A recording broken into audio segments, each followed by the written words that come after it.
urgently required military items costing $1.530 million US. Now, from your responses, the issue had been referred to Yoko and the police for investigation. When was it referred to Yoko? The issue that was referred to Yoko by, I think, let me give you, the first one that went to Yoko went to March 2000, and let me give you the correct date because there are attachments. I don't want to make a mistake. The last correspondence to Yoko was 2017, this August 4th. And then 2016, December, we also wrote to them, or December 8th, 2016. We wrote to Yoko again, and the individuals concerned were invited by Yoko. In fact, at that time, serious fraud office, but as far back as 2010, they were invited by the serious fraud office, but they could not give us the needed results that we wanted. But the specific dates that you are looking for are the dates that I mentioned. The last update was just this August that we. That's all right. Now, this particular issue in question has to do with defense equipment. Yes. And would you agree that by not supplying the defense equipment, you are putting the lives of our men and women in uniform at risk by not providing them with the necessary equipment? When it comes to a question that may compromise the security of the state because of the problems that we have around us, I may skip that. If it happens, do forgive me. But it's a harmless question. By not providing defense equipment to our men and women in uniform, would you agree that you are putting their lives at risk? Like I said to you, Mr. Chairman, Honorable Minister, let me come in. Fulfillment of this contract by the contractor. Has this actually affected the performance of your sector? Not at all. Then you can respond to his question. Mr. Chairman, it is true that these contractors have not fulfilled their part of the bargain up to about $1.4 million. But that has not put the life of any single soldier at risk. That has not diminished the ability of the armed forces of Ghana to defend Ghana. May I refer the committee to page 213, paragraph 736. To paraphrase, a former staff is now using a state vehicle without authorization. Could the minister and his team tell us why this should be allowed in the defense ministry of all places? Mr. Chairman, it was an unfortunate. That officer is one of the very best officers who trained a lot of people, trained a lot of soldiers. It was an unfortunate misunderstanding about the right to purchase a vehicle after using it for 2 years. That accounted for it. But we have since been able to retrieve the vehicle. And Mr. Chairman, I have a letter for him confirming that the vehicle is currently in our custody. And the key is actually here. We have the vehicle now. So I want to ask you. Until we use that key to spark the vehicle, we don't know.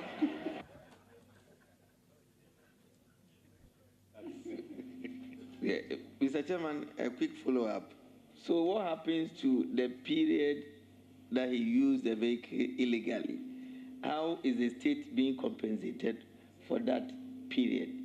It's the Auditor General who can surcharge the person. We've written to the Auditor General, but we'll sit with the Auditor General to resolve that matter. Like I told you before, when it comes to treating the armed forces, sometimes we are very careful about certain things. That is not to say that people should be corrupt, no, but we are very careful such that tomorrow when we ask them to go on harm's way, they are willingly going to go on harm's way.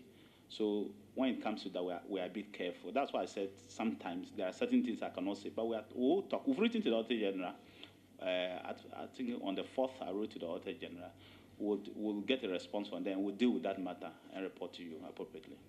Honorable Minister, are you saying that even though the Auditor General is saying that the officer should be surcharged, you want to plead because of the peculiar nature of the ministry, and for that matter, the individual. Therefore, the Auditor General should take a second look at that recommendation. Is that what you are pleading? There are circumstances that could allow the Auditor General to have a second look at what he has recommended. But like I said, we've gotten the vehicle, we have taken over the vehicle. It was a simple case of misunderstanding. We've written to the Auditor General to comply with his own directive. But like I said, I'm engaging them to see how we can resolve that matter and report to the people of Ghana. Yeah, I think that you're answering my question, but you are only polishing it a bit. You have to be very tactful and then polish it. So I understand you, that yes, Auditor General should take a second look at the case. You see, this whole issue of the amount, the contract year 2006, if you look at the duration, I am relying on the Auditor General report, and they have recommended that if the supplier failed, then the officials should be surcharged with the said amount of $775,000 plus. That is the Auditor General recommendations. So will you want to enforce this recommendation? Chairman, there's a reason why veterans in the United States are given certain rights that ordinary people don't have. There's a reason why veterans everywhere are given certain rights that ordinary people don't have. Mr. Chairman, yes, it's a recommendation for the Auditor General, but like I said before, we are having a chat with the Auditor General to see how to all of us together will not go and wake up a veteran who genuinely thought that under the old regime, I had the right to do what I did, and somebody may have disappointed and wake him up at midnight, a veteran who is currently staying in the house, and taking him to jail or ask him to pay $700,000 US. As a country, we are trying to ensure that we manage it professionally so that we don't have problems. So I'm engaging the Auditor General and engaging Parliament, who the Auditor General reports to, so that we don't have that kind of problem that we are having. So I'm not able to, as a person, give you the answer you are looking for. I'm sorry. As a matter of public interest, there's always been this thought that we should also try and keep up to what sometimes to say it, some of the Western world do. For instance, I know in Korea, when you come up from the university, one of the tasks you do is that you go through some form of military training. You see, I'm saying this because in praising the military, for one reason, you see, there's so much order when you go to the military. They go by orders, and they're very disciplined. In order to create a very disciplined society that we are all looking for, will you consider that we will also make it possible for all our graduates to have some form of military training in order that we have that discipline that the military actually exhibit? Chairman, the law is already there.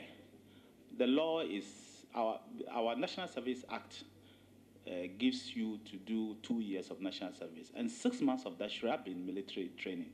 It's just because of capacity and ability to do it, that's why. But the current National Service Authority has written to the military to start that process of at least starting with 10,000 and then moving forward, 10,000 men, and moving forward to 20,000 and 30,000, and see how we're going to do. But the law itself is already there. I was going to recommend Abronye to you to go and retrieve your vehicle, so, given the might that we all think you have, and taking you 10 years not to retrieve your vehicle. I was just going to recommend Abronye. By the way, what is the state of the vehicle now? Mr. Chairman, it's very good. The military in general, like you said, are very disciplined. So you can be sure that it's a very good connection. Thank you, Honorable Minister. The issue of the Directorate of Engineering, this stalling of housing project as a result of the legal action, has the issue been resolved? And what is the status of the project now? It has not yet been resolved. It's in court, actually. It's with the AG, and the legal directorate of the Ghana Armed Forces has adequately briefed the current AG to be able to go to court and make sure that matter is resolved. But the simple thing is, a contractor was given a contract in 2007. He did not perform. And in 2010, the Armed Forces felt that he was unduly delaying the project and decided to terminate it and award it to another contractor. He took it to court, and the court put an injunction on the case. So that's on the building. So currently, that's the problem we have. All other SNIT contracts, about 43 of them, we are currently going through the process of ensuring that by December they are finished, except that particular one, because the government has currently released money to ensure that the other 43 are done and done quickly for the armed forces. Because the biggest problem we have today with the armed forces is accommodation. We have a shortage of close to 5,000 people, 5,000 men and women across the whole country, whether it is the Army, the Navy, particularly, and the Air Force. They don't have accommodation. So for that particular thing to store, which is we could have housed about 16 people, because a contractor who failed to deliver goes to court and the court puts an injunction. It's unfortunate, but you can't challenge the courts. So it's currently in court, and we'll deal with it from there. I've spoken to my colleague, the AG, to speed up work so that we can get at least once the case is in court, we can be dealing with the building itself to house our men and women of the armed forces. Can you give this committee assurance that you will do all it takes in your capacity for this project to be completed in the shortest possible time? Chairman, because it's in the realm of the courts, yes. I'm unable to do that. But what I can assure you is that in whichever way I can, I will ensure that the processes are sped up to get the building going. But I can't decide for a court. I'll be surcharged by the court. If I were to sit here and say that I will promise you 6 months, it will go on. If the court decides not to listen to us, what can we do?